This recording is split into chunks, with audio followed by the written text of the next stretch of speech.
សួស្តីនៅក្នុងវីដេអូនេះខ្ញុំនឹងនាំបងប្អូនមកស្គាល់កន្លែងដើរលេងដ៏ស្រស់ស្អាតមួយទៀតនៅក្នុងប្រទេសជប៉ុនជាពិសេសនៅក្នុងរដូវរងានេះដែលមានឈ្មោះថា Shirakawa-go ណែនាំពីមធ្យោបាយធ្វើដំណើរដើម្បីទៅដល់ភូមិ Shirakawa-go នេះចែករំលែករូបថតខ្លះៗដែលយើងបានថតនិងម្ហូបផ្សេងៗដែលយើងបានភ្លក់ផងដែរកុំបង្អង់យូរតមកទស្សនា vlog នេះទាំងអស់គ្នា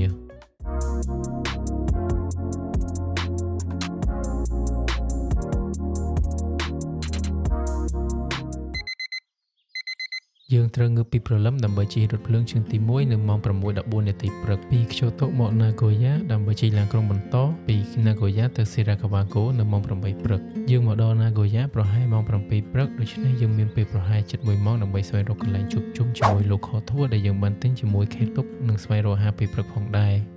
ការធ្វើដំណើរតាមឡានក្រុងពី Nagoya ទៅ Shirakawa-go ឬ Takayama ត្រូវចំណាយពេលប្រហែល 3 ម៉ោងបន្ថែមទៀតដូច្នេះបើបងប្អូនចង់ចំណាយពេលធ្វើដំណើរច្រើនខ្ញុំ recommend ឲ្យស្នាក់នៅ Nagoya 1 ទៅ 2 យប់ឬស្នាក់នៅ Takayama តែម្ដងនេះជាកន្លែងដែលគេឈប់សម្រាកតាមផ្លូវហើយមើលទៅគឺសុទ្ធតែភ្នំនិងព្រឹត្តិការណ៍គឺថាស្រស់ស្អាតជាខ្លាំង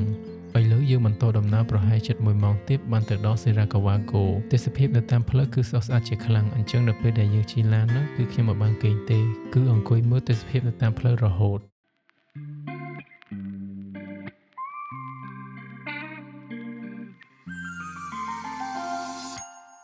ឥឡូវយើងបានមកដល់ទីតាំងទស្សនាទី1ដែលមានឈ្មោះថា Shiroyama Tensukaku Observation Deck ដែលយើងអាចមើលឃើញភូមិ Shirakawa ទាំងមូលពីខាងលើទេសភាពនៅភូមិ Shirakawa មើលទៅស្រស់ស្អាតជាខ្លាំងដូចនៅក្នុងរូបគំនូរអញ្ចឹងជាពិសេសនៅក្នុងរដូវរងានេះបើយើងមកត្រូវពេកគឺអាចមើលឃើញព្រឺធ្លាក់និងមានព្រឺគ្របដណ្ដប់ពីលើផ្ទះឈើបុរាណ Gasho Sukuri ទៀតគឺថាដូចនៅក្នុងរឿងនិទានអញ្ចឹង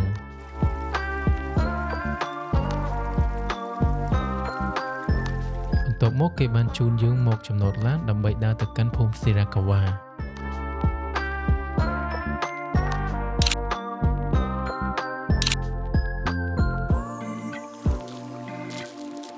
ហើយដើម្បីទៅដល់យើងត្រូវដើរកាត់តាមស្ពានយួរវែងមួយនេះសូម្បីតែទេសភាពនៅតាមទន្លេនឹងក៏ស្រស់ស្អាតផងដែរ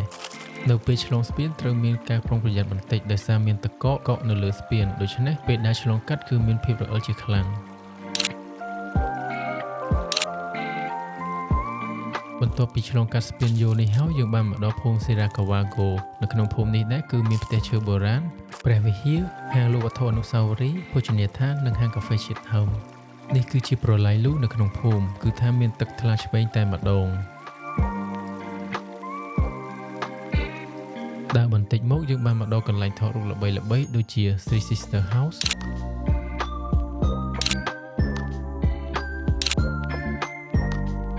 និងវិហារ Yosenji នេះជាដើម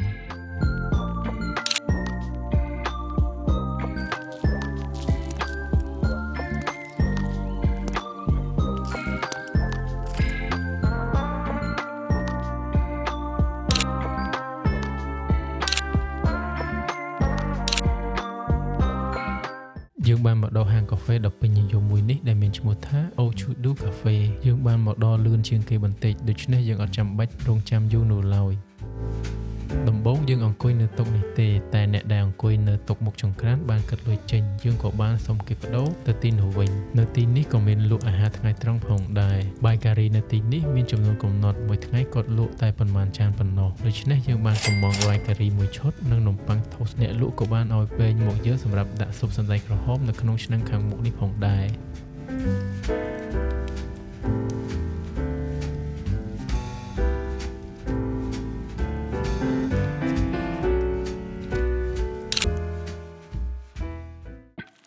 ក្រោយពីទទួលទានអាហារថ្ងៃត្រង់រួចមកយើងបានដើរត្រឡប់ទៅចំណតឡានក្រុងវិញដើម្បីបន្តដំណើរទៅកន្លែងមួយទៀត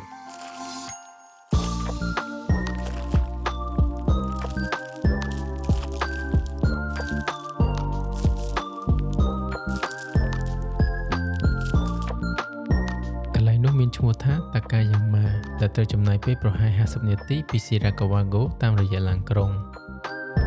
ពេលមកដល់ចំណតនៅក្នុងប្រាសាទ Betsun Sorenchi នៅ Takayama ដែលស្ថិតនៅជិត Takayama Old Town ដែលសម្បូរទៅដោយភោជនីយដ្ឋាននិងហាងជាច្រើនយើងមានពេលប្រហែល 2 ម៉ោងទៀតដើម្បីធ្វើការ explore នៅទីនោះនៅ Takayama នេះគឺជាតំបន់ប្រជាជនធំមួយដែរតែនៅពេលថ្ងៃរសៀលវាមានលក្ខណៈស្ងប់ស្ងាត់បន្តិច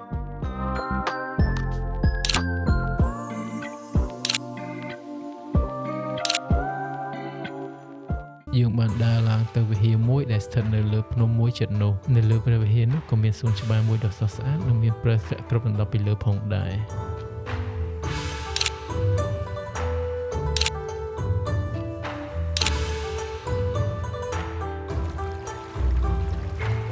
បន្ទាប់មកយើងបានចុះទៅដើរលេងនៅមាត់ទន្លេមីយ៉ាហ្គាវ៉ាដែលហូរកាត់អាកាយ៉ាម៉ានិងមានទឹកហូរជាដំណាក់ៗនៅក្នុងទន្លេនេះក៏មានត្រីជាច្រើនផងដែរដូចដែលបានឃើញនៅក្នុងវីដេអូនេះអញ្ចឹង